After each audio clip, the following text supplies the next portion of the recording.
আসসালামু আলাইকুম বন্ধুরা, স্বাগতম আপনাকে স্পোর্টস বিনোদন টাইমে। বন্ধুরা, পিএসএল নিয়ে কথা বলবো, কাটার মাস্টার মুস্তাফিজুরকে নিয়ে কথা বলবো। 2026 সালের পিএসএল এ মুস্তাফিজুর রহমানের ম্যাজিক্যাল মোমেন্ট চলছে।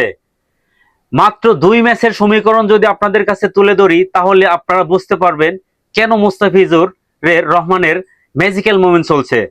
2026 সালে পিএসএল এ মুস্তাফিজুর রহমানের 2 ম্যাচের সমীকরণে তিনি 8 ওভার বল করেছেন। 8 ওভারে 18টি ডট বল প্রডিউস করেছেন তিনি এবং 2টি উইকেট লাভ করেছেন। তার ইকোনমি রেট 4.87।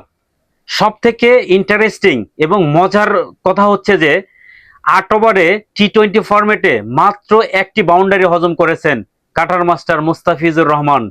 তাহলে আপনি বুঝতেই পারছেন যে একজন বলার কতটা ফর্মে থাকলে প্রতিপক্ষ বাঘা বাঘা ব্যাটসম্যানদের নাস্তানাবুদ করানো যায়।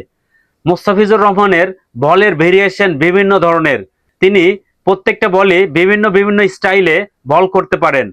তার কাটার, স্লোয়ার, সুইং, ইয়র্কার সব ধরনের বল তিনি প্রডিউস করতে পারেন।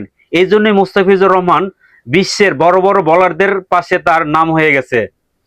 দুর্ভাগ্য এই বছরের আইপিএলে কলকাতা নাইট রাইডার্স তারা এরকম একজন খেলোয়াড় তাদের দল থেকে মানে খেলাতে পারছে না আর কি, বাজে নোংরা রাজনীতির কারণে। কলকাতা নাইট রাইডার্স এখন জিম্বাবুয়ে থেকে খেলোয়াড় নিয়ে খেলাচ্ছে, জিম্বাবুয়ে থেকে বলার নিয়ে বল করাচ্ছে। ওই মুজারাবানি আর কাটার মাস্টার মুস্তাফিজের কখনো এক হয়? বন্ধুরা, আপনারা কমেন্টসের মাধ্যমে অবশ্যই জানাবেন। বন্ধুরা, আমাদের পাকিস্তানের পিএসএল এ আমাদের দেশীয় খেলোয়াড়রা অংশগ্রহণ করেছেন। অবশ্যই আমরা পিএসএল কে সম্মান করব এবং আমরা পিএসএল এর ম্যাচগুলো দেখব, আমাদের বাংলাদেশি খেলোয়াড়দের সাপোর্ট করব। সবাইকে অসংখ্য ধন্যবাদ। আপনাদের কমেন্টসের মাধ্যমে আপনাদের মতামত আশা করছি। সবাইকে ধন্যবাদ। আসসালামু আলাইকুম।